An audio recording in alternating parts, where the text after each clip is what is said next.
what's good, everybody, and welcome to the newest episode of The Big Ticket. I'm your host, Vic3. I'm here joined by my co-host, Jerrylee. My guy, how we doing today? Doing good, man. Can't wait to get this on. Yeah, man, we have a lot to talk about today. There was a lot of news this week. It's the end of the season, but you would never know with all the news that came out this week. It was just every day there was news, it's one thing after another.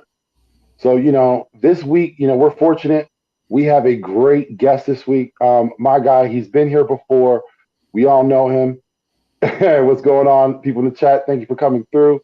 Appreciate you all. Listen, we got the host and writer of the Full Court Commanders. We got my guy, George Carmi. George, how we doing, my guy? Gentlemen, what's going on, guys? How you doing today? Chilling. What up? Cool, man. Happy to be here. Thank you for having me. Yeah, man. Thank you for coming through. Since the last time you were here, there's been some changes in Washington. The biggest one of all, the name change. Yeah. Name change. So how is it? How has it been? How has the whole turnover, the new look, how is everything going? So I think it was kind of a shock to the system. Obviously I've been a fan my entire life. There's a lot of fans that have actually, been fans for years and years and years. As you guys can see, I'm kind of rocking some new merch right now with the new W right here.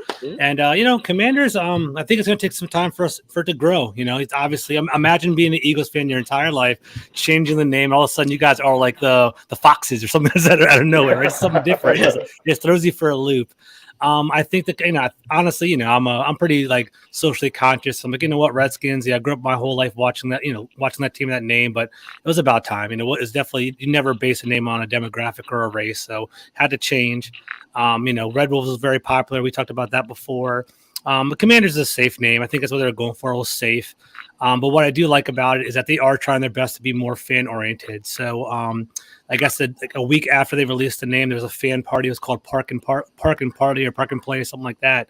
And we actually went to FedEx Field and we got free swag, free hats, free shirts. We met some alumni there. It was pretty cool, man. It was fun. So I think we're all kind of buying into it slowly. I think the jerseys are fresh, man. Actually, I've been lucky. I'm a season ticket holder. I went to an event, saw the jerseys, saw the hats, and it's cool, man. A lot of it's gonna be real cool. The gear is actually really cool, but we'll see. It's gonna take some used to be calling the Commanders, and I get tongue tied with my writing and my podcast. It's kind of hard to get used to it yet, The commies. The commies. Let's do it, man. Whatever. Let's go. 2022. Let's go. Let's go. Yeah, it's a perfect segue because you're about a month and about a week or so in. So for that time, let me just ask you, how has it been being a Commanders fan? How has it been received? So it's all over the place, man. So the Commanders' the whole fan base is, we are a very passionate group, as I assume you guys are with the Eagles. Basically, there's a bunch of contingents, right? There's one contingent of like diehard, like old school Redskin fans, and they're like, you know what? Once the name changed, like they were cool with Washington football team because it was like almost like a temporary placeholder. But once the name changed, a lot of those old school fans were like, you know what? I'm done. Like, that's it. Like I'm done. I'm going to move on. I'm going to just, it's over. What's up, Adam? It's like, I'm basically finished off with all of, being a fan moving forward. There's a small group that's like, you know what? It's time for a change. It's kind of embrace it. What are we going to do? And there's fans like me, man. I'm from the DMV. I'm going to root for my home team regardless of what they're called, man. So I'm just going to rock with them. So, I'm going to follow it going forward. As I said, this is my first year being a season ticket holder. I usually do I live like a half an hour away from the stadium. So now I'm actually going to the games all 17. And it's going to be a lot of fun. I'm actually really excited about it. So I'm ready for a new era. You did say that the Commanders was one of the names too. So I do remember that. That's pretty cool. Yeah, there was a lot of talk. A lot of people, like you said, Red Wolf, Red Tails for me, even though I'm not a fan, I'm just outside looking at it. I thought that was the go-to name. I think the meaning behind it was awesome. It's something that they should went with, but it is what it is. They stuck with Commanders. But what did you think about just the unveiling of it and how they messed that all up? So there's pros and cons. We'll start off with the cons, obviously, right? So I don't know if you guys, how hard you guys follow in Eagles Nation, right? But basically they did 2/2/22. February 22nd was the day they were going to release it. They wanted to make it, a lot of pop and circumstance, and they rolled it out basically on a Wednesday morning at 8:00 in the morning. And I'm like, dude, what the hell? Like, if I wanted to go to it, I have to work. What am I going to do? I can't go to this release party, right? Yeah, that's not good. Yeah, it's not a good look, right? So I think what they honestly And what they honestly wanted to do was to prevent the backlash, because I do feel like no matter what the name was going to be, it was going to be negative, right? Yeah, they're hiding for real. Like honestly, even Red Wolves, like Red Wolves is popular like amongst like a segment of the fan base, but Red Wolves is like popular for like more of the like I'm on Twitter all the time. The younger group it was like all the 20-year-olds and the teens. Like, oh, that's cool. Like we'll be the den and we'll howl and it'll be a lot of fun. Like a lot of old school people are like, dude, that's weird. Like I don't want to howl at games. I'm not really into that stuff. It's kind of different. So I just think that like basically. The name was what it is. I think the release was kind of wonky. They kind of messed up a little things, but what I do like, and I know it's kind of silly, but like the actual jerseys are fantastic. Man. I don't know if you guys saw. There's a black jersey. I've always wanted a black like outfit my entire career, like my whole fandom. That's pretty cool. They have a white jersey. It's kind of like I love the white jersey. I think it's really cool.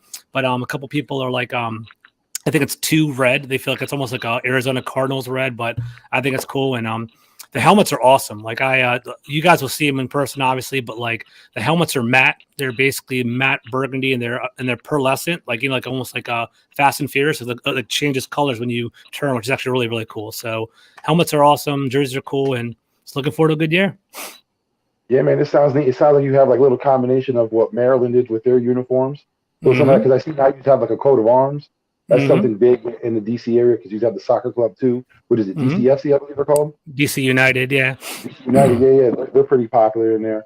So yeah, like I see some of it. I think it looks awesome. Sometimes you need it's time for change. You can't stay with the same old thing because after a while, like you said, there's a younger generation that's going to come in and they're not really going to feel that. You don't want to lose fans because of that. For me, I thought that Red Wolves was dope. I don't know how you think that from going from dressing up as women and pigs to being wolves and having a wolves den is a degrade, but I don't know. It is what it is, man. I think it's a cool name either way, but it's open for a lot of name calling. But that's what it is. It's we're used to it, dude. We're used to it. We like Redskins, Foreskins, like we got all that stuff. There's a lot of dude. I've been here for years, man. That's your go-to, exactly. So, dude, I'm not worried about it. We got tough skin out here in DC. We're good, man. We're good. Hey, man, from foreskins to tough skin. But let's get into it, man. This week was a pretty big week for me. There was a lot of ups and downs because we heard at the beginning of the week Washington was reaching out to every team. Then we hear there was contact with Russell Wilson, but ultimately what happened was you ended up trading for Carson Wentz. Yeah. Now that was a pretty big move. What did you think about it initially? What are your thoughts behind having Carson Wentz and going after Carson Wentz? We've seen what he did last season with the Colts. He had some ups and downs. Not bad. Good numbers. Yeah, but there were some times when, we got too close to the playoffs. We've seen Carson's production tail off. But stats are not full. Yeah, Carson was apparently playing injured all season. It is what it is. But now that he's with Washington, how do you like that? How do you like that trade? Yeah, so for one, let me drop my knowledge or talk my perspective on it. And I want to hear from you guys. I want you guys to educate me on Carson Wentz if you guys don't mind. Yep. So for me, my number one, I don't know, probably last time you and I talked, I was like, dude, I want Russell Wilson. That's who I really, really wanted. And I was hoping that for one way or another, we would get him. He's just a Ron Rivera guy. He's a great leader. He's done it all. He's seen it all. He's been in big games, been on prime time. I was rooting for him, and I knew Washington was interested in him. I thought there would be a chance. I thought that Ron Rivera would do whatever he could, whatever it would take. They offered what team isn't though? Well, I know exactly right. They offered him 3 first-round picks. I'm like, that's actually big for Washington because we don't really we try to under Rivera's regime, we try to hold on to our picks. The 3 first-round picks was huge, and they're willing to. This is actually one of my boys, Adam Rich. It's hilarious, but I want to go take a look in a second. But basically. It's just I wanted Russell Wilson, but it didn't work out. I think the initial the 48 hours of Russell shutting the door on Russell Wilson and getting Carson Wentz is that was just shocking in the system. And I'm sitting there in a professional development meeting. I'm sitting in a meeting, my phone starts blowing up Carson Wentz.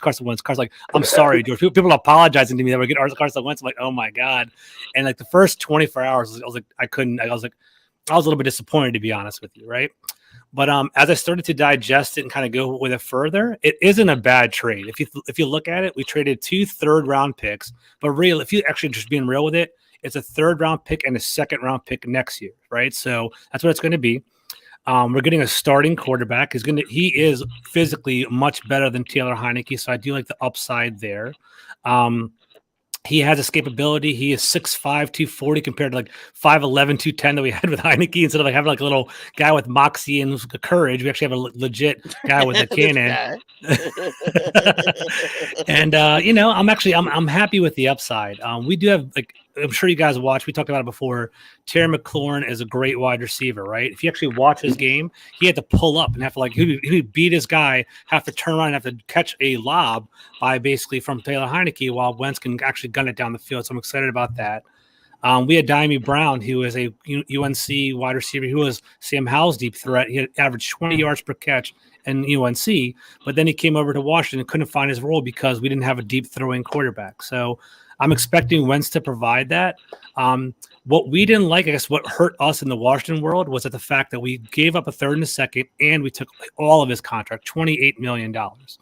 I wrote an article for Full Press Coverage Commanders, which is what I work for, and I wrote that the trade wasn't awful because basically his $28 million is about like market value. I think it's right now it's 10th in the league for NFL salaries, and with Kyler Murray and Lamar Jackson coming up, it's going to go further down the list, so it's not going to be that bad. Shut up, Adam. That's so stupid. Yeah. So basically, so I do see that. Yeah. So I don't know. You guys are gonna see Slay on offense again. I know. The funny thing is like I'm trying to watch like Carson Wentz highlights over the past week or two. All of his best games are against the Redskins, just eating us up and just tearing us up. But you know what? Like, it's like a bittersweet. I'm like, it's kind of cool that we have him, but at the same time, it hurts watching. It's like I remember those plays, So we'll see. I give it to you, man. The guy puts his whole heart into the game. He leaves it all out on the field. But he gets in his own way because that's what I heard. I want to hear about it. Go ahead, put it all up. Well, it's not that he even gets in his own way. He gets in his own way in more ways than you can imagine. Not just on the field, off the field. Like I don't know if you heard what came out now. There's a big story involving Carson Wentz back in the 2017 season when Wentz was hurt. He was voicing his displeasure on how good the Eagles were doing without him. I heard that. Yep. Yeah, I heard that. Darren Sproles heard about it, and there was a confrontation. Darren Sproles is a player that's been around, well respected, has never won. I think he only won a Super Bowl with the Saints, so he knows what it takes to get there, and he knows that for this team to have gone through so much and still be on course to go and do what they've done. Yeah, like for him at that time to even say that, to even think that. Let's be honest, for any player to think that, you don't want them on your team. That's a selfish player. But then to have that confrontation in front of the team and then divide the team for what? For selfish reasons? For me, that's not a leader or a player I want on my team. Big shout out to Darren Sproles because, he stepped up. Had he not said anything, that could have festered in the team's mind. It could have been a big division because we already seen what was going on in the media, how they were trying to make it seem was bigger than what it was. But I think what they were thinking of is more of what that confrontation is. They probably blew that out of proportion. They made it seem like it lasted longer than what it was. But that was something where Darren Sproles thought, you weed that out right then and there. If he's looked at as a team leader, just like Sproles with his seniority, he's going to stomp that out. He's going to let you know, like, that's not what you do. That's not what this team's about. If you can't be a team player, you need to get out. And I think a lot of people didn't know that. And, there was a lot of blame. We talk about it now that was put on Howie Roseman. Howie Roseman got a lot of blame on this. It was made that he was a weasel, that he was planning on getting Doug and Carson out to save his job. When now we find out that really wasn't the case. There was Doug sticking to his guys when we knew that wouldn't work, trying to stay with that coaching staff. It's Carson being selfish on his end. Those were toxic people on the team that they had to release. When there's smoke, there's fire, right? So basically, we saw with Carson Wentz, there was some drama around him, especially when they drafted Jalen Hurts. There's some jealousy and some anger that went along with that as well. That's what I've heard. I heard that he kept his teammates at arm's length with the Colts, and like in the locker room, like he's more of like from what I've read, he's like a type A guy. He's very like regimented. He's first person in, first person out, but at the same time, he's not really a vocal leader and someone that kind of brings the group together. And you heard that in Indianapolis too. So the way I look at it is Washington's been chasing a quarterback for a very, very long time. And if the perfect prospect was available, well, if he was a perfect prospect, he wouldn't be available, right? There has to be some sort of flaws for him to pop out. The hope in Washington is that, maybe he is humbled finally. Like, 3 teams in 3 years. And, honestly, If this he is doesn't, the last straw, this is the last straw, bro. I mean, for real, man. If he doesn't actually, if he doesn't start, if he doesn't actually become a proven starter, he might be done in the league as a starter. So you got to eat it up a little bit.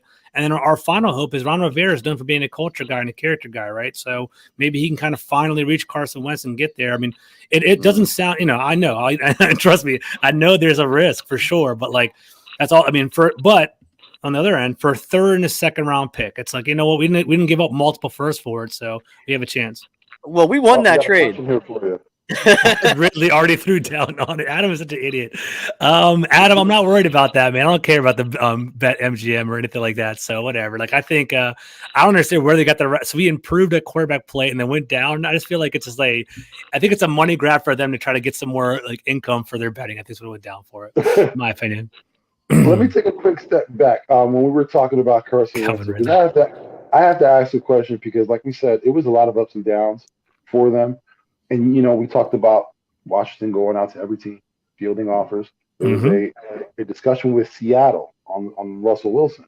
And you said, like yourself, you wanted Wilson to come over.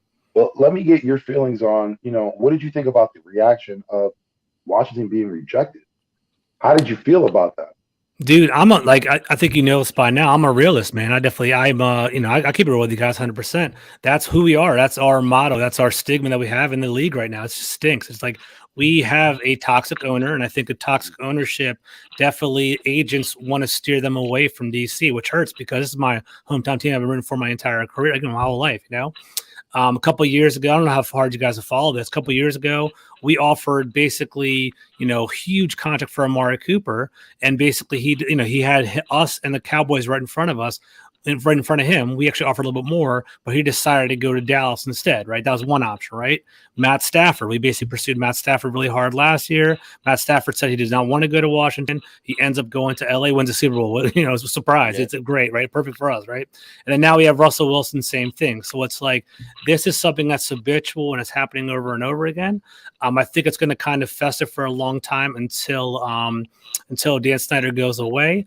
But the big hope is that, hopefully we have enough good people in the building to become a winning team so that basically people want to play for us at one point. Like I think Carson Wentz is a solid building block. I wanted like another wide receiver. Like I wanted Amari Cooper just went to the Browns, or I wanted Allen Robinson. If we had like one of those players, Curtis Samuel, Terry McLaurin, Amari Cooper, Carson Wentz, Antonio Gibson, then we start becoming appealing. People want to come to us. So that's kind of what I'm hoping actually happens over the next couple of years. But it's tough, man. It's a tough life right now. And, we're not the Steelers. We're not the Ravens. We're not the Seahawks and teams that people want to go to. We got a lot of work to do to kind of build back our reputation. Having Riverboat Ron, though, gives you guys a little bit better ray of light. I agree. It really does. I mean, I really hope somehow you guys lose Schneider somehow. I really, because that's what blocks everything. He does, man. I think all of them are scumbags, to be honest with you. All the owners, like we just found out this week that Jerry Jones is like an illegitimate daughter. Like Ursay, Ursay's like a drug dealer. Like Ursay's like the worst, the Colts guy. Like, dude, Dan Snyder, we all know, but Dan Snyder, Robert Kraft, like all of them have skeletons in the closet, and that's why Dan Snyder will never go away, despite what everyone says. They're not going to snitch on each other. He needs 24 out of 32 owners to remove him in a vote. And how are you going to get 2/3 of the owners to vote against you? It just opens the floodgates to you got to get by Goodell, the lawyer. Yeah, Goodell's dude. Get out of here. He's just a lawyer for them. I know, exactly. He's a figurehead, dude. Yeah. He's a free helicopter for life or whatever. Yeah. Hey, let me just say this. Shout out to my guy Gio from the 215 because on Wednesday night on the East Meets West show, I have with AK Eagles Uncensored and Philly Foothills. We were talking about it, and he actually mentioned about Jerry Jones and the illegitimate child. We honestly didn't even think anything about it. We're like, it's Jerry Jones. Like, no duh. Like he's bound to have some kids out there. Yeah, he got some bastards. But we didn't even know the extent of how far it went. We didn't even know about the cheerleading scandal. Like we would just overthought like it's Jerry Jones. Why would you not think he had a kid somewhere else? My God, I'm so sorry we overlooked that one. For sure, man. For 100%. Yeah, him and Snyder giving high fives in the back when cheerleaders, coming up with problems. And the funny thing is, go ahead. What are you going to say, Vic? Go ahead. No, I was going to say I'm going to get to Ron in a little bit because George, I respect Ron Rivera, but I'd had some issues with the thing he's done in the past with your team, especially with the quarterback position. I think you're in a position now where I'm going to revise that. We'll talk about it a little later, but yeah, I'll bring that up on Ron Rivera. Okay, and all I was gonna say is that like it's funny that like Washington fans hate Cowboy fans. Like, that's our number one. Like, from what I gather, you and the Giants hate each other, and we and us and the Cowboys hate each other. So we hate all each other. Like, everyone hates each other, but that's our biggest rivals. But Dan Snyder and Jerry Jones are pretty much like best friends. I don't know if you guys know that at all. Like, Dan Snyder like looks up to Jerry Jones because Jerry Jones is like a entrepreneur and like a money grab guy. So he's trying to be like him. So that's all I was gonna say. What I was saying before was about the owners. Listen, Goodell is not going to do anything for the owners. I thought something like that would say, but it was mentioned to me. It was like he basically works for them, so there's no way to go against your bosses. You can't reprimand your bosses. It doesn't work that way. So no matter what they do, that label of protect the shield at all costs and respect for the game. That's only for players. It's behind the shield, man. Yeah, that doesn't pertain to behind the shield. Exactly right. Protects you, man. 100%. Yeah. But let me ask a question because, we're going to get back to Carson Wentz, and that is what's going on right now.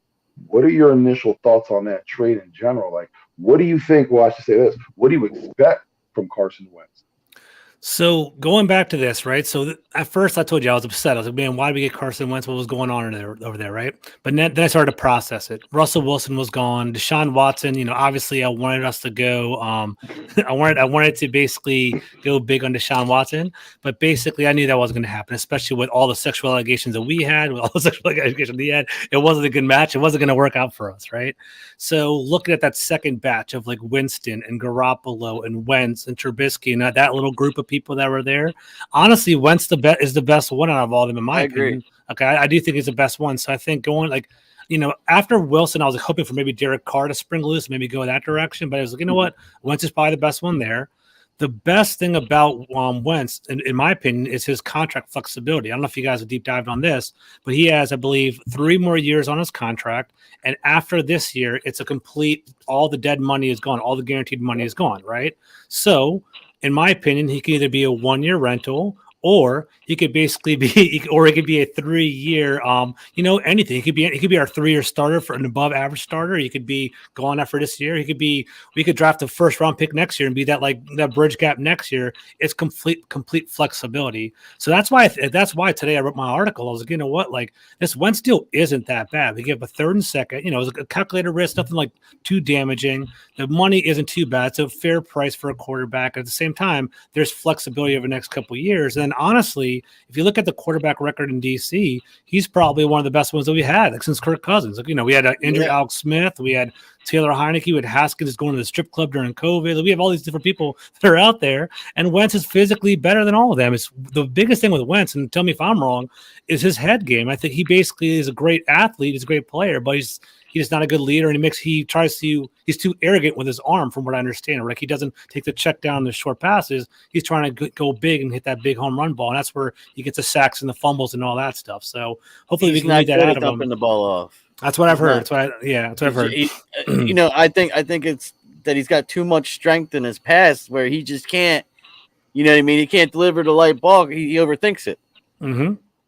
Yeah. Yeah, I think that's a big issue with him. That's always been a thing here. He overthinks it, holds on the ball too long. He fumbles. Turns over the balls too much. Yeah, whether it's fumbling or intercepting. And you mentioned before, you like the fact that Wentz could throw the deep ball, but that's one of his issues, throwing that deep ball. Although he can get the ball downfield, he's not very accurate at doing it. Okay, that's good to know. That's what I want to hear. Yeah, that's the one issue that we have. When he's throwing the deep ball, it's hit or miss with him. When we had Alshon Jeffrey, that covered up a lot of his mistakes. I think that's probably why receiver. Yeah, that was the best receiver that he had. Big radius catch. When you're looking at every other receiver, it's not really a good track record that he had. And that's why. Go ahead. We'll say real quick. That's what I was going to say. That's why I really want another wide receiver too. I think in a dream scenario, right? Diami Brown knocks down a wide receiver 4. We have McLaurin as our X. We have Curtis Samuel will be our slot wide receiver, and then we can get like Olaf from Ohio State or Jamison Wilson from Alabama, like one of these speedsters that are smooth route runners on the outside, and hopefully they can win quickly, so he doesn't have to hold the damn ball for too long. But we'll see. We'll see what happens. That's why, I think if he's surrounded by weapons, we can hide a lot of the bad things he's doing. Yeah. Now that you heard from us and we told you like some of the behind the things that Wentz does with the team and how he is. Let me just ask you real fast: what's your confidence level in him now? Now a little background information on him. As a leader, I'm kind of not really happy about him, right? To be honest with you, I don't really feel too confident in his leadership abilities, and I'm kind of worried about that because to be honest with you, like our locker room doesn't really have like really strong leaders. We're young. I don't know if you got are young. We have you guys were fighting on the sideline last year. Exactly right. Exactly right. For real, he basically like our best leaders are basically Jonathan Allen and Terry McLaurin. They basically, they're mature, they're above their years, they speak to the room, they're really strong like that. Ron Rivera is also a great leader in our locker room. John Alton butt heads with Deron Payne, as we saw. There's some like jealousy and anger between them two. Chase Young is an emerging leader, but Chase Young is 23 years old. And imagine all of us at 23 years old, right? Like, especially when you're the number 2 pick and you're like one of the best players coming out of college, you think you're the shit. You think you're the best person in the entire world, right? So you basically you don't take the like. What happened with Young last year is he basically would go to, instead of coming to OTAs, he went to his own personal trainer, and his own personal trainer is like, you're Von Miller. Like, you have to win by speed. You have to do this, X, Y. Like, this is how you basically win. And he basically was freelancing too much in the first couple games of the year, and that's why he wasn't producing. That's why him and Ron Rivera butt heads, because basically Ron wanted him to work within the system. So there is some like a lack of leadership in DC. Like, it's not nothing bad, but it's like a bunch of young kids kind of growing together. And if Carson Wentz is coming in there like freaking like a, for lack of a better word, an asshole. Sorry if I'm cussing on your pod. If he's coming like an asshole, and he basically is like, dude, like I don't want to talk to any of you guys anyway. That's not a good look. But hopefully hopefully he comes in with a better perspective, and third time's a charm. And I think he will come in with a clean slate. No one's going to hate on him in DC. He just needs to do the right thing when you get here. I think a lot of. I'm sorry, Vic. I think a lot of his problem too was he had a kid both of his worst years. You know what I mean? Like that might have added to it too. So. Maybe that's true. I'm starting to watch Hard Knocks. Personal lives. Yeah, for sure, 100%. Yeah, but let me ask this though. With Wentz being on that team, we all know Rivera, for the most part, if I'm not mistaken, he's the one making all the decisions. We see him as a leader. There's one guy that really isn't mentioned much. We said him a couple of times, but what does this all mean for Taylor Heinicke? He's the guy that stepped up last season. He stepped up the year before when he was in the playoffs. The defensive players loved him. They loved his heart. They loved the leadership. He comes into this season again. They thought Fitzpatrick would be the starter. That didn't work out. Heinicke again gets the starting position. Listen, he had a pretty good season for what? A first year, just like Hurts. He had a little time last year. This was his first full season for the most part. And he had his ups and downs. I love his moxie. I love his attitude. Yeah, he has some shortcomings physically, but for the most part, like, I think that's why Rivera likes it, because he feels like he's a guy who can get things done. But what do you think this means for Heinicke? So let's go two ways, with like business side and go like social side, right? So business side, Heinicke doesn't make a real big dent, right? He basically is a 1-year player left, about $3 million on the contract. So basically he financially doesn't really make an impact, right? We could even in theory, even cut Taylor Heinicke. It wouldn't even hurt us. We would never do that because of who he is to our team. In regard to social, he is the anti-Carson Wentz, right? Carson Wentz is that gigantic 6'5", huge physical talent. Taylor Heinicke is the undersized, underdog player that kind of rises to the occasion. Carson Wentz, excludes people in the locker room. Taylor Heinicke brings everyone in the locker room. Everyone kind of supports him and wants to root for him. So that is something interesting to keep an eye on. But the one thing I do like about Heinicke, and honestly, I'm never going to view Heinicke in a negative light. Like, a lot of people are like, oh, like he's trash and whatever. But like, yeah, he's all right. He's all right. And honestly, there's some people in the fan base like, oh, get rid of him, whatever. But like, he is who you want, right? He's a player that he's overachieving. He works hard. He puts his heart into the game. So honestly, from Heinicke's perspective, I wouldn't be surprised if he's busting his butt right now. I'm going to start this year. That's who Heinicke is. And that's awesome. Why would you root against for something you never, honestly, with Wentz, you never know. Maybe Wentz could completely flame out and Heinicke could start. So Heinicke's not going to give up. So the only worry that I would have would be that the people that are, that are basically in the locker room. They might be like, dude, that's my boy. Heineke's busting his butt, and like his job got taken away from him. But hopefully people know that it's a business in the NFL, and they were 7-10, and when you lose, you have to make some changes, especially at the quarterback position. You guys got to bolster your O-line for sure. Our O-line's pretty good. Our O-line's pretty good, actually. Like they're not like, they don't have any stars, but like they might want to get some. Yeah, maybe. Yeah. Carson breaks easy. Yeah. He's out, right? Brandon Sheriff is out for the most part. We had the opportunity to franchise tag him for the third time, and he basically, I don't think we're going to go that route because we've offered. I think last year we offered him like the highest guard position, like highest guard pay in the entire league, and I think he turned it down.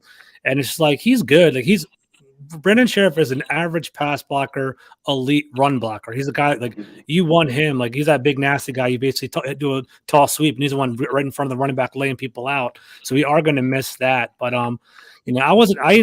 Sheriff played well for us, but I was never a fan. He was a number 5 overall pick. And why on hell did you ever play the number 5 pick for a guard? He was projected to be a tackle. He had too short of arms. He struggled at tackle, so they put him at guard, and he played pretty well. But at the same time, it's like, I'll never pay $18 million for a guard where you can get like a starting cornerback is like $10, $11 million. A franchise tag tight end is $9 million. I'm not going to pay 18 like Terry McLaurin, like Amari Cooper's contract is $20 million. So like, who would you rather have, Amari Cooper or a starting guard? I'd rather have Amari Cooper. I'd rather take that money and spend it somewhere else. Yeah, and like Nina Austin said earlier, it was reported Amari Cooper now is a Cleveland Brown, which is pretty amazing. We didn't, Mari got another shot at winning a title, I think, but I don't think Baker Mayfield is the quarterback to get them there. I think if anything happens, if that team has any success, it's because the team around Baker, not Baker himself. Mm-hmm. And just to let Adam know, because Adam's was messing with me the whole time. So basically, for the record, NFC East, to let everyone know, they completely revamped the FedEx Field. Like basically, our new guy, Team President Jason Wright, like they dug like 6 feet under the ground and completely revamped it and drained it. So it's not the trash field that it's been for years. Just for the record. Revamped it. Are we talking about more zip ties in the stands? Is that what we're talking about here? Structurally speaking, I don't know about all that, but the field's actually pretty nice for now. I can give them that, I might have system, did you? I heard you guys had some swimmers out there. Yeah. We're going to have to take the buildings off the code before the season starts. I know. Right? Don't want any of our players getting hurt now. Come on. Now, speaking of these two quarterbacks, let me ask you a question. Do you think there'll be an honest quarterback battle in camp?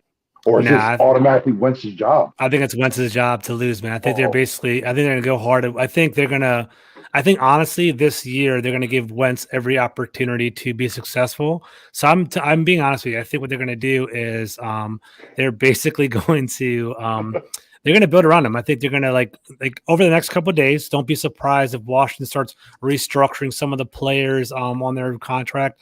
The killer, the thing that made me the most upset about getting Wentz was we had $35 million in contract space.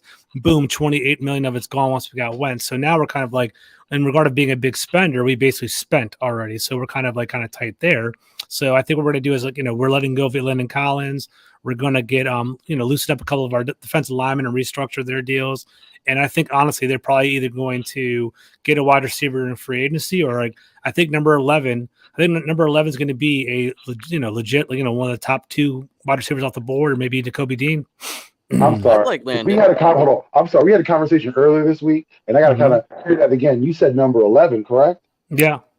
So he's okay for it? No, number 11, like the draft pick number 11. That's when Washington drafts. I thought you meant Wentz would be number 11. No. We're not. I don't know what's going to. I think he has to be 11 because Diami Brown's number 2. Diami Brown. We already have a wide receiver number 2, and I kind of like that. So I mean. And you and I talked. I thought that 11 was off the hooks, but then I remembered. I think Deshaun Jackson was 11. I think Alex Smith might have been 11. No, I forget. So we had a couple 11s already. Whatever. We've had a couple 11s since then. So I think it's up for grabs. Hey man, Mark Griffin was a great quarterback. That number should be retired because he got you that last Super Bowl. Mm-hmm. But you don't deserve it. I honestly am surprised that you feel that it's an automatic that I don't know. For me, I feel that it should be an open competition, and if it is, I honestly feel that Heineke can still take that starting role. Like I said, there's a lot going against Wentz. The end of the season with Indianapolis was not good. We saw that Indianapolis was pretty much set up for the playoffs.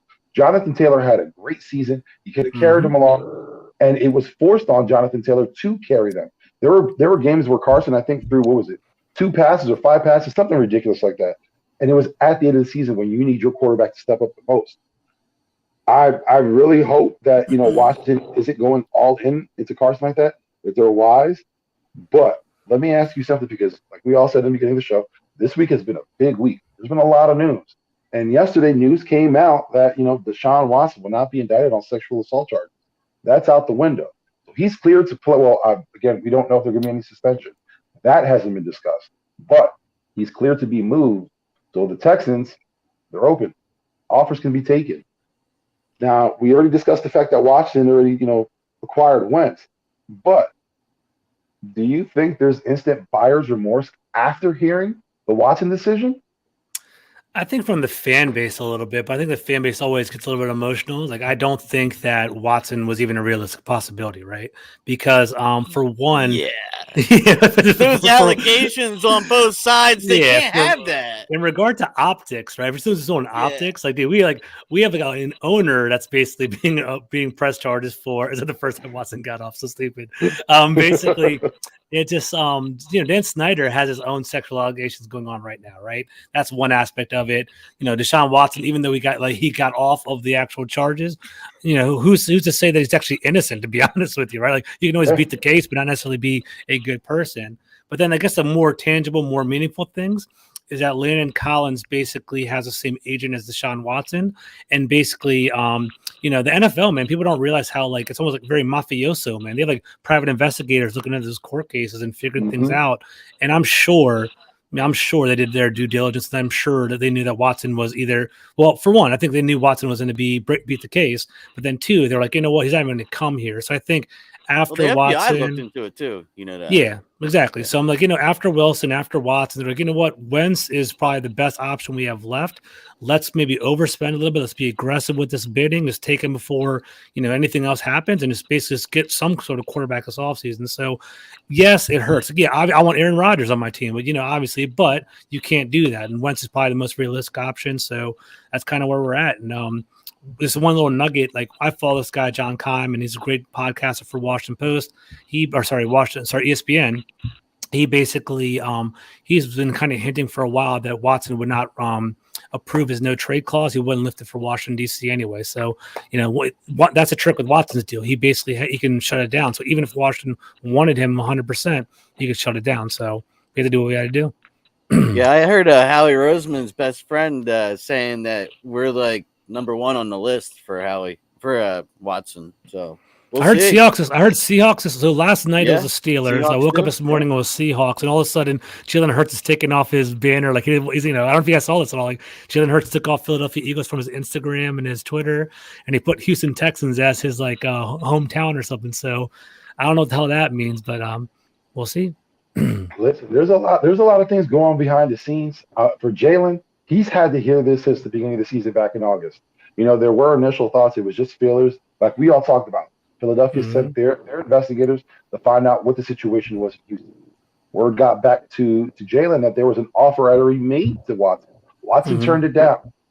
Jalen took it in stride, became the leader. And, for the most part, that's one of the reasons why a lot of Philadelphia fans like it, because even though, Jalen hears this news, it only motivates him. But now when you're hearing, just like Kyler Murray earlier, that they're taking off things from, the respective teams off of their IG or their Twitter or whatever they have, their social media, then that's kind of like the feeler of there might be an issue going on right now. 100%. The GMs have to understand that, you're trying to win at all costs. You really don't care what the players have, but you got to understand if moves don't work out, you have to deal with the repercussions. Yep. Right now, like I said, beginning of the year, one of the reasons why it would not make sense, because what if you fail, and then now you have to deal with Jalen Hurts? What do you think his motivation is going to be for this team? He's not going to put much behind it. He's probably going to want to demand a trade.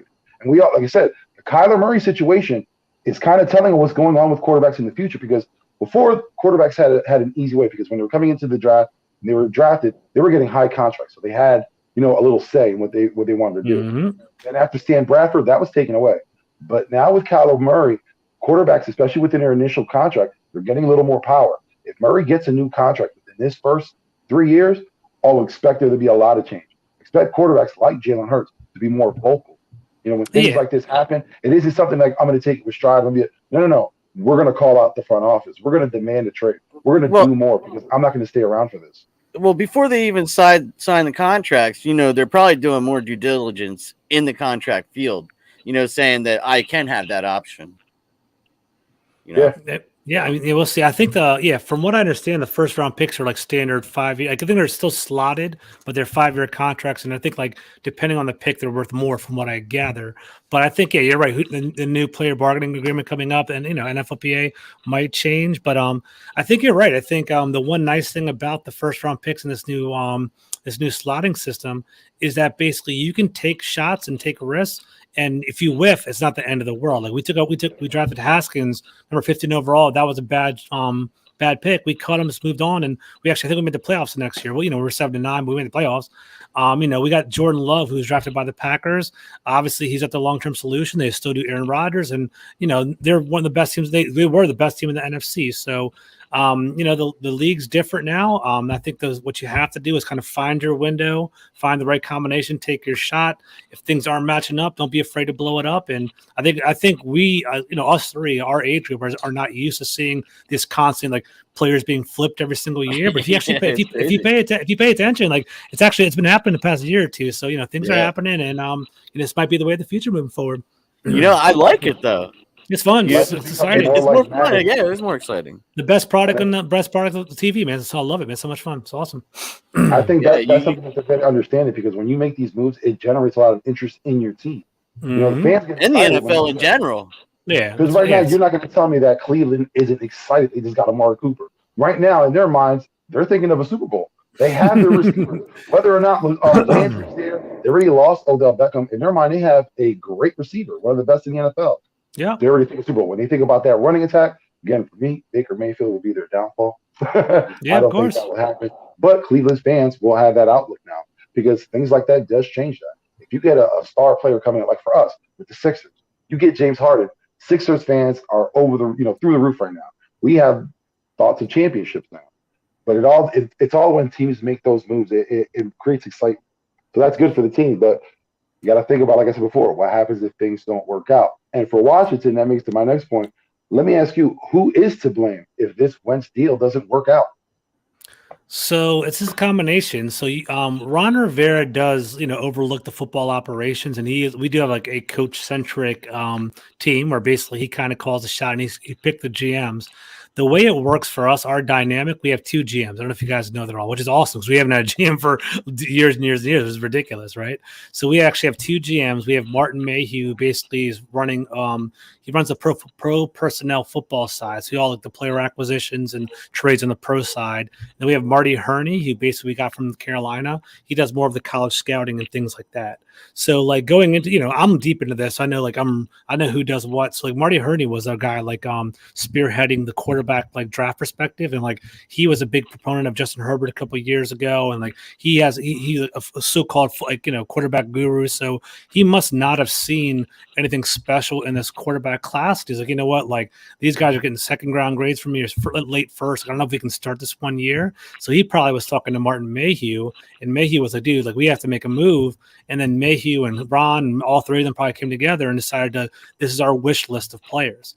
And I'm sure you got the report, and we talked about it here in DC. Ron Rivera has been like openly talking about getting a quarterback, like almost in excess. Where it's like, I don't know if it's the right strategy. It's like, we're obsessed about trading. Like, come find us. And from what I understand, he reached out to 42. Like he reached out to 32 teams to talk about 42 quarterbacks or something crazy like that. Basically, trying to see who was available. So from what I understand, I'm sure he kind of slotted it. Like, Russell Wilson's my number 1, maybe Watson, maybe Malik Willis or whatever down here. But I'm pretty sure Wentz was high up on the list. It's like, you know what? Option A is gone, option B is gone. Got to shoot her shot at option C, and I think that's what happened there. So, like for me, from a Washington fan, the trade value, I'm going to blame Martin Mayhew if it doesn't actually go successfully because he's the one that's in charge of pro personnel. And like from what I gather, it's kind of like we came in we offered a 4 and a 6 for Wentz initially, and then it boosted all the way up to a 3rd and a 2. I'm like, what the hell happened there? That's not good negotiating. What the hell's going on over there? So we'll see what happens. We'll see what happens as all said and done.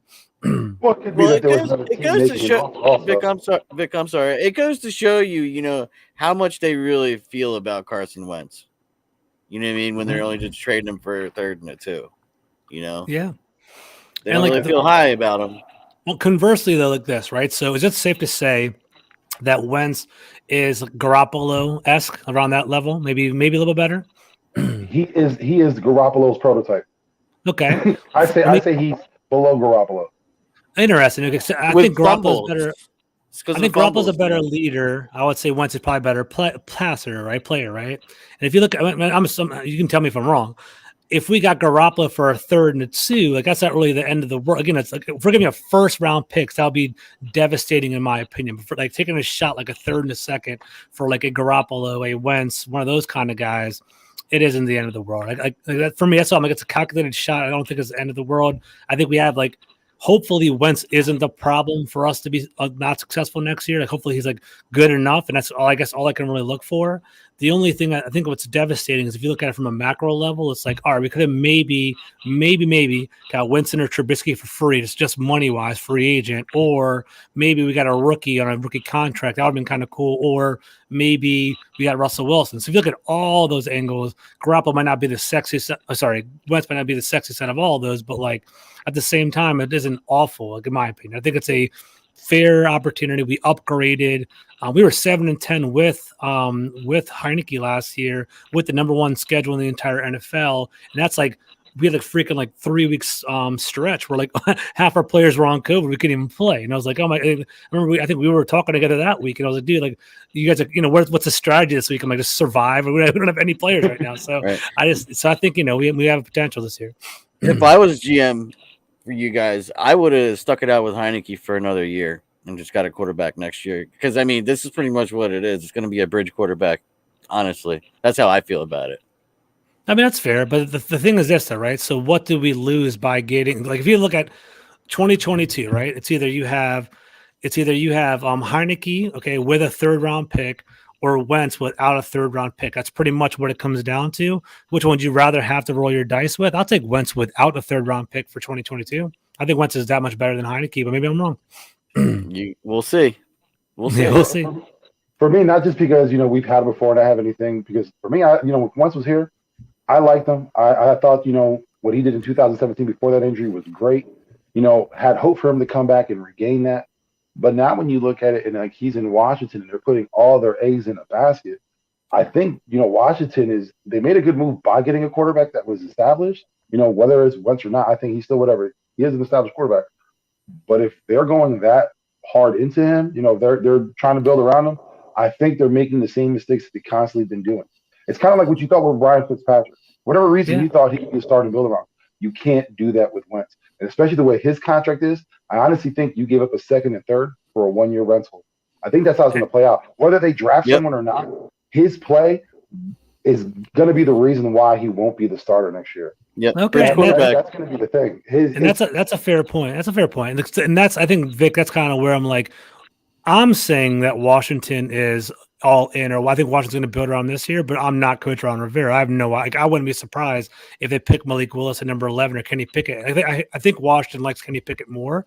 So let's say they get 11, basically, potentially that he could be the bridge. But at the same time, if we get Malik Willis and he sits for a year and we have that high upside that basically comes around with it, that'd be awesome. Like there's a guy named Al Galdi. He's a great sportscaster in DC. And he said the best way to resolve any deficit on your roster, especially at quarterback, is volume and upside. Those are the two guiding compasses. Got volume and upside. So we already have a backup quarterback, Heineke, so we know what he is.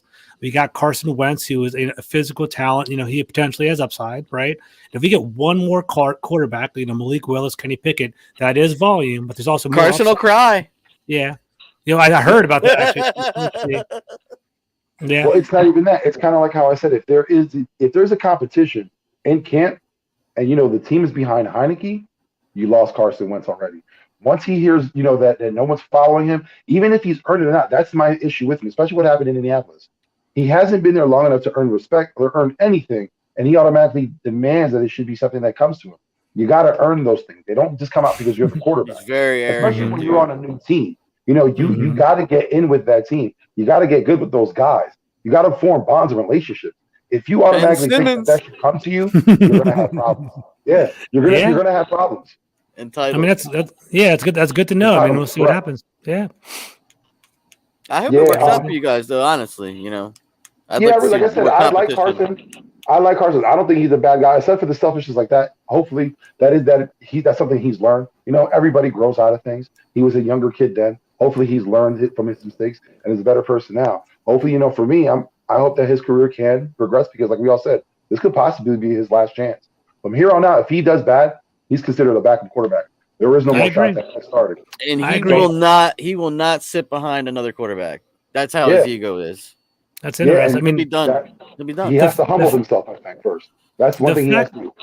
The fact that he threw for 27, the 27 touchdown passes that he threw last year is that was considered a down year for him. And I know I gotta look at the actual film and study game for game. You might not tell a true story, but at the same time, 27 is big for Washington. I think the highest we've ever had at a quarterback was throwing for 31 touchdowns. That was Sonny Jurgensen back in 1967. So basically, I'm being serious, dude. I'm being serious. Yeah. So it's like, dude, if this guy.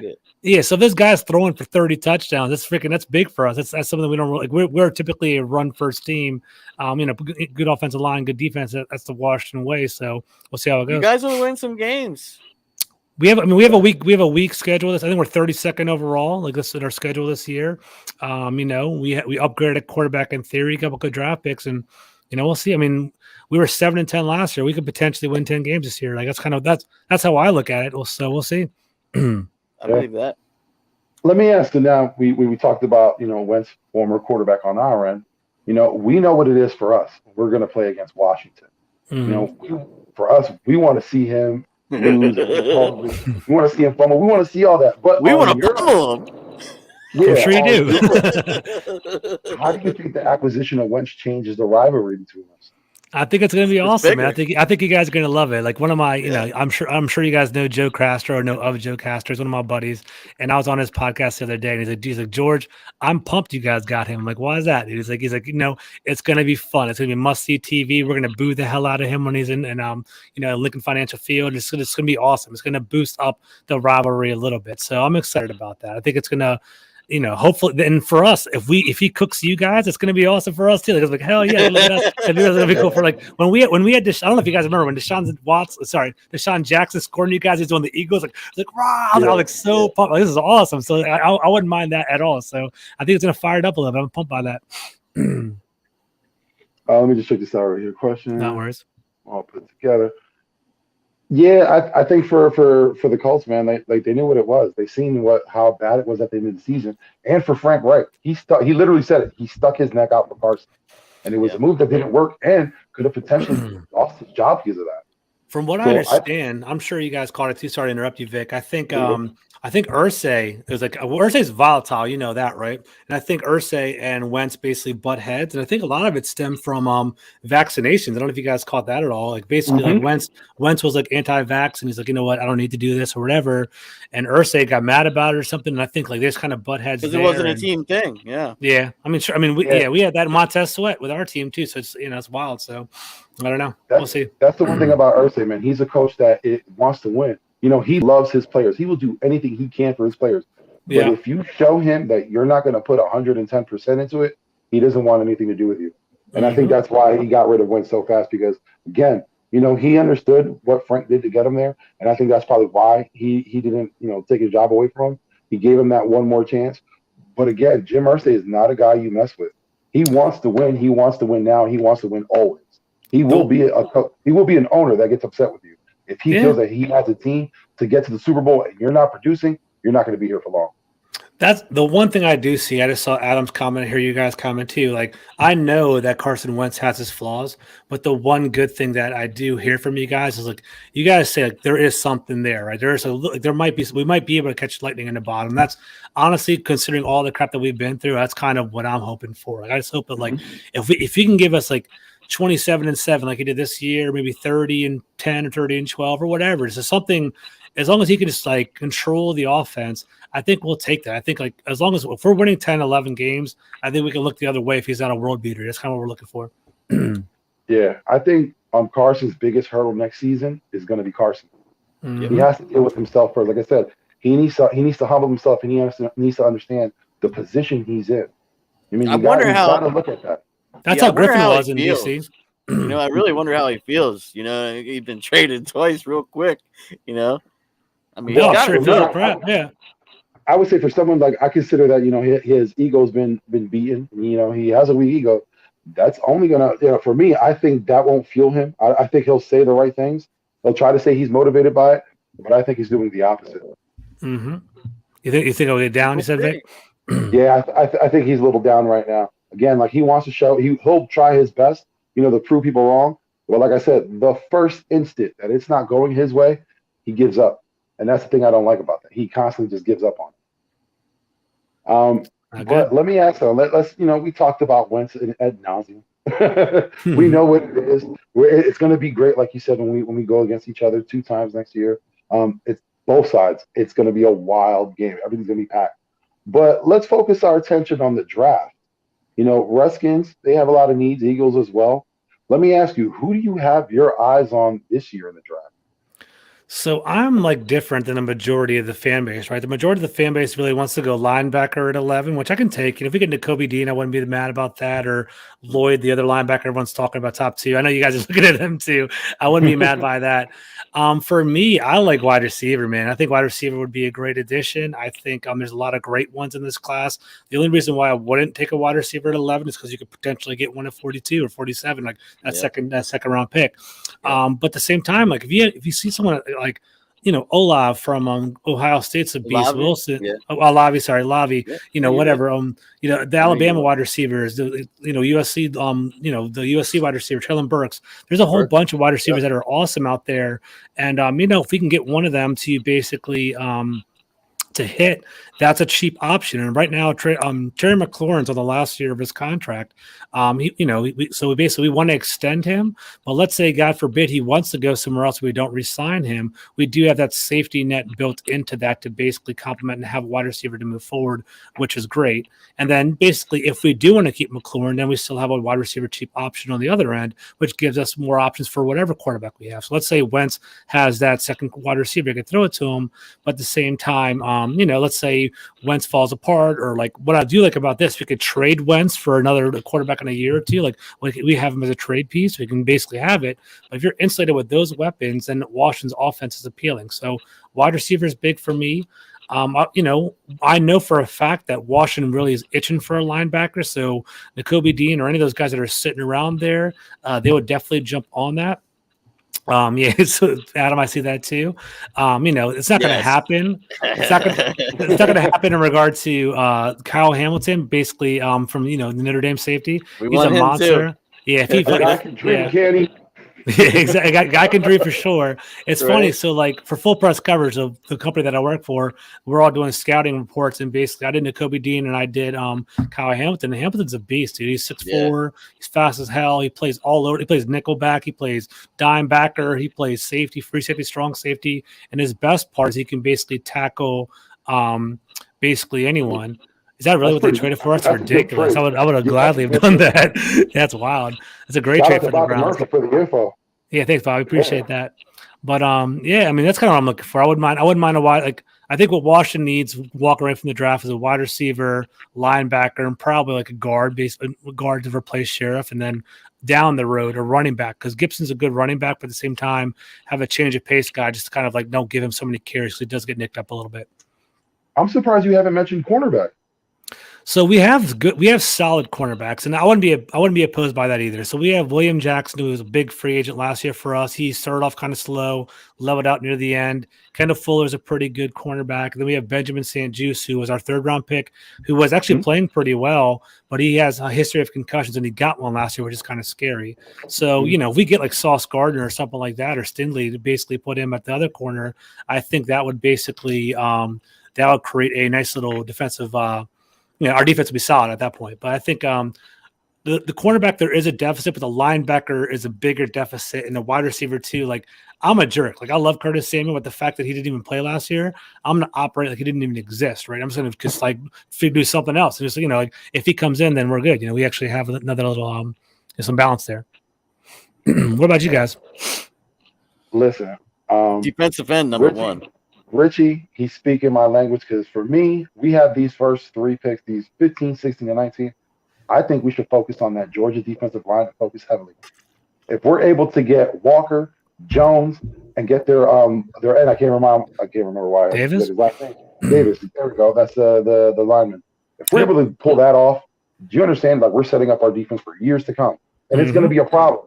Just like Washington, when you had Sweat, you got your guy Chase. That's a problem for years to come. Yeah. I would love for the Eagles to have that mindset, stay home and focus on that. Just focus on that defensive line, whether it's 2 ends or a defensive lineman or 2 D linemen and an end. Just focus on that first. The second round, you can take care of your linebacker. You know what I mean? I like the kid out of Montana State, Troy Anderson. Love him. Love him. He can stick with the best of the tight ends.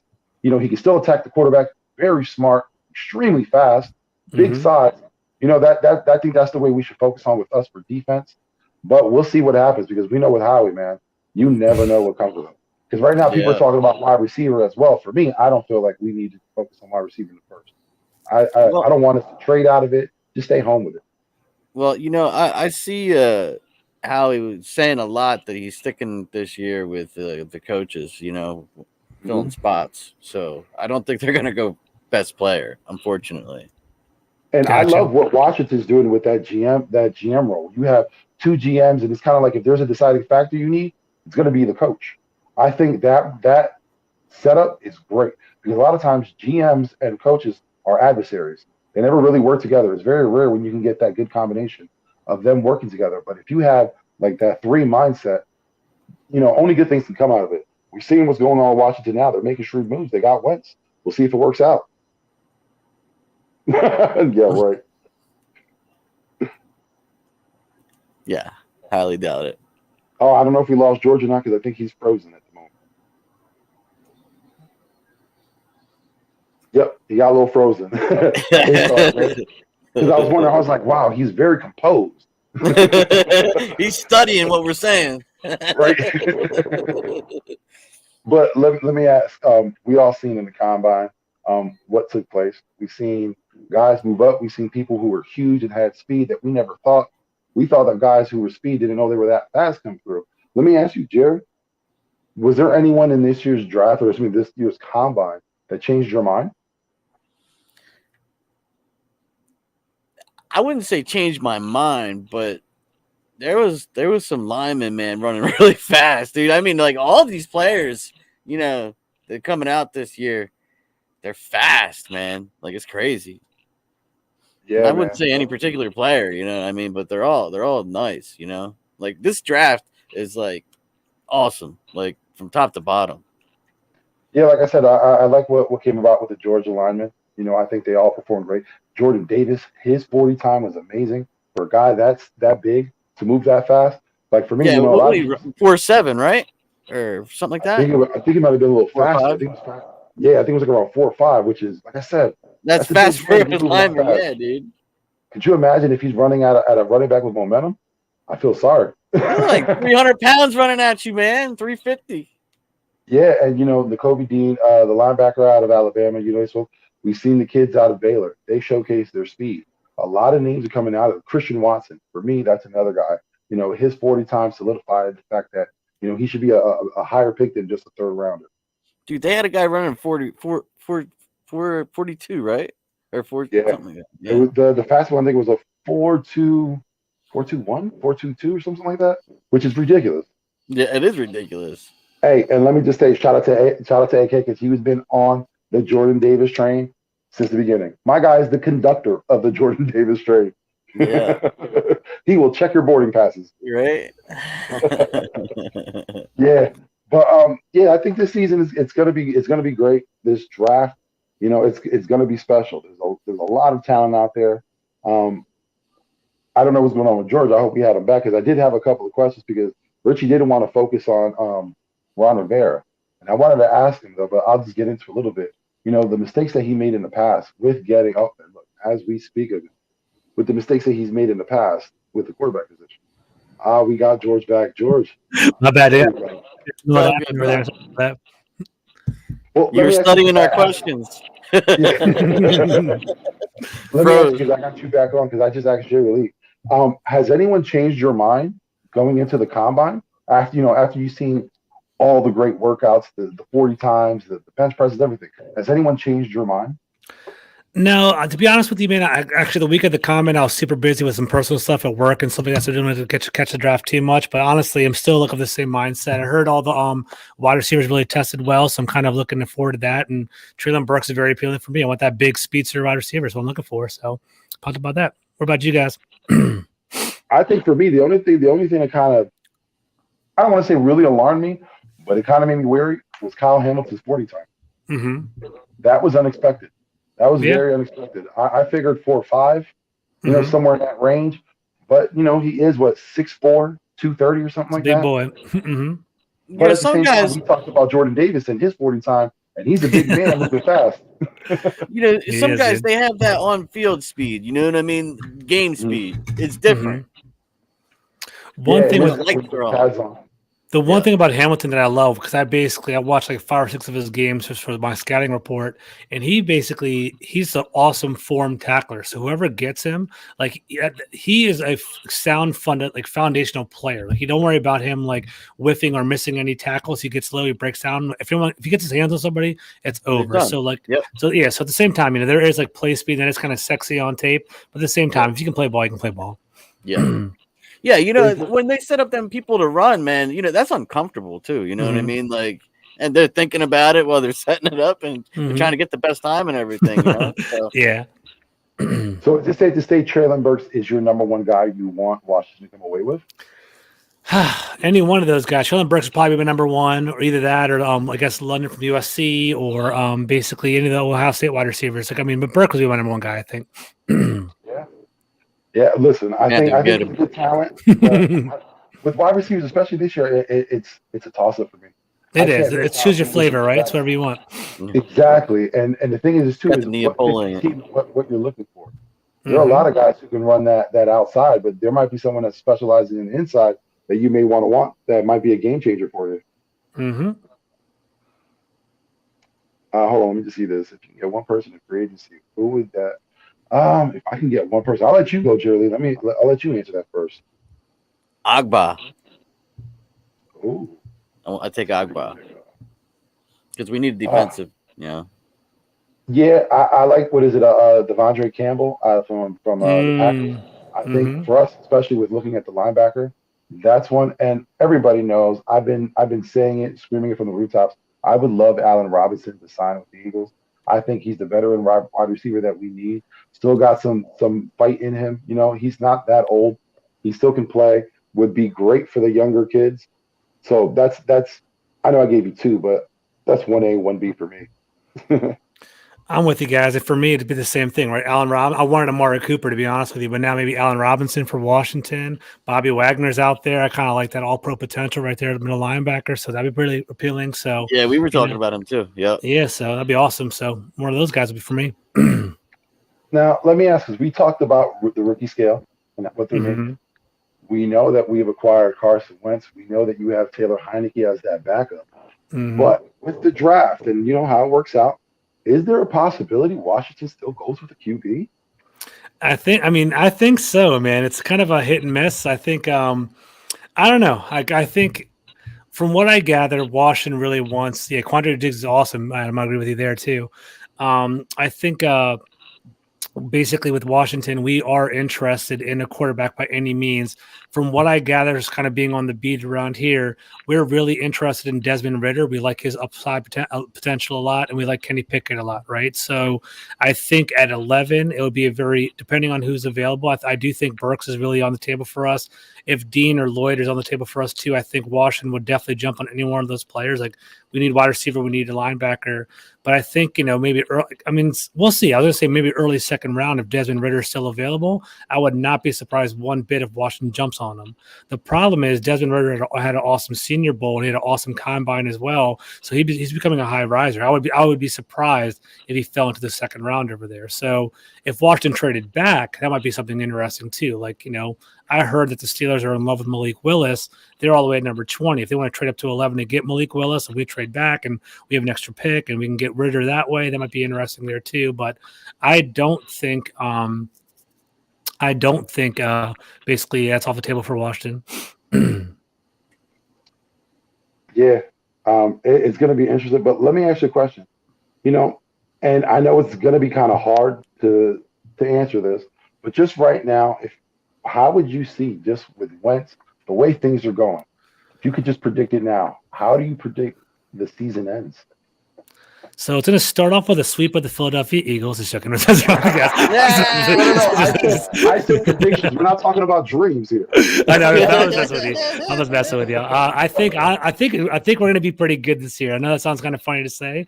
As if health serves us well, I think we are going to be. I think we are a playoff contender, man. I really do think we are. I think it's going to come down to. I think the class of the division is going to be the Cowboys once again. Hopefully they regress. I think you and I and the Cowboys are all kind of in the same ballpark. Like I wouldn't be. Depends on how things shake and break. I think we're all going to be around the same part. The NFC West is also going to be pretty competitive again with the Cardinals and the Rams and the 49ers. We'll see how Trey Lance acclimates to being a starter. But I do think Washington's schedule is we play the Falcons, we play the Browns, we play the Titans, we play the Titans are, I guess, a number one seed. I'm not really intimidated by them, but I do see us potentially winning maybe 10, 11 games this year, and we could potentially make the playoffs. So I do see us. I would be disappointed if Washington didn't make the playoffs this year. That would be disappointing for us. I think we are on the cusp of that. I think Wentz is going to do good enough. I think Wentz will be Garoppolo, 25-10 kind of guy, 27-10 kind of guy, whatever it would be. And I think that's going to be good enough for us. And I think our defense will turn around. I think last year our defense was horrendous at the beginning of the year. If you actually follow us closely, what we try to do is we thought that our front four was talented enough to create on their own. So we basically allowed Chase Young and Sweat to freelance, and as well as Payne and Allen. And then we played man coverage. But what happened was our defensive line wasn't getting in there fast enough. Our man coverage were getting burnt. We were giving up 75-yard touchdowns. So I think we kind of changed our scheme to more of a cover 2, cover 3 at the halfway point of the year, and our defense tightened up. So I think we learned some things this year. I think we didn't have Logan Thomas and Curtis Samuel. If they come back, we might have some more offensive weapons. So I think we're not going to be a pushover. I think we'll be in every game this year. So I'm expecting 10 to 11 wins this year. Hey, man, sounds good. Listen, we're already into about an hour and 12 minutes. I just want to say thank you, George, for coming through. I appreciate you. Love your insight. Love having you on and talking with you. I hope we can do this more often. Let everybody know where they can find you. Thanks, brother. So thank you for having me. I love coming on. I even sent a tweet earlier the other day. I said, dude, it's so funny. I've been on podcast game, and one of my favorite parts about being on pod is meeting people and it's kind of interacting, talking about sports. And my 2 favorite people so far have been Eagles fans. It's kind of crazy, man. You guys are Joe Castro. You guys are a lot of fun. And just who would have thought? When you guys first invited me, I'm gonna get freaking bashed when I jump on here. But you guys are definitely good people, so I appreciate that. Yeah, man, we appreciate you, George. Thanks, you brother. Yeah. So you guys can find me at gcarmi21. That's my main handle. My other handle is at FBC_Commanders. I work for fullpresscoverage.com, and basically we do a lot of great work there. I have a podcast of my own, the Full Press Commanders, that I have, and I also write articles for them. So keep up with that. I do love Washington, but I also do more holistic NFL stuff. I have a Kenny Pickett write-up coming up pretty soon. I'm going to have a mock draft. Tiny hands, small hands.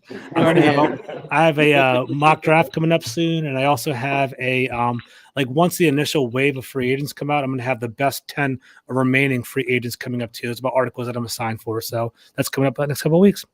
Sounds great. Listen, everybody, please go out, subscribe to George's channel if you haven't. It doesn't matter if you're an Eagles fan or not. It's great football content.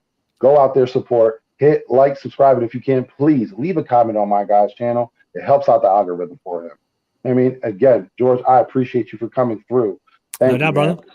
Jerrylee, let the people know where they can find you, my guy. Backyard Birds Podcast, and right here on the Big Ticket. Hey, man, to everyone that came through, appreciate you. Everyone in the chat, thank you so much for coming through. It's been a great show. George, again, you made this show great this week. I really appreciate you coming through. Everybody that's out there, man, listen, just because we're fans of different teams doesn't mean that should prevent us from reaching out and making friends with one another. When you're talking to other people, I know we get rival, we get caught up, but there's no reason why we got to go disrespect each other. You know what I mean? Just keep it all fun. It's all fun and games at the end of the day. We're talking about a sport that kids play. You know what I mean? That's how you Man, learn too, for real. I love talking sports with this guy. You know what I mean? Like, it's awesome. Yeah, man, it's great. Keep it up. Man, like I said, I appreciate for coming through. Everybody, have a great weekend. This has been another episode of The Big Ticket. We're out.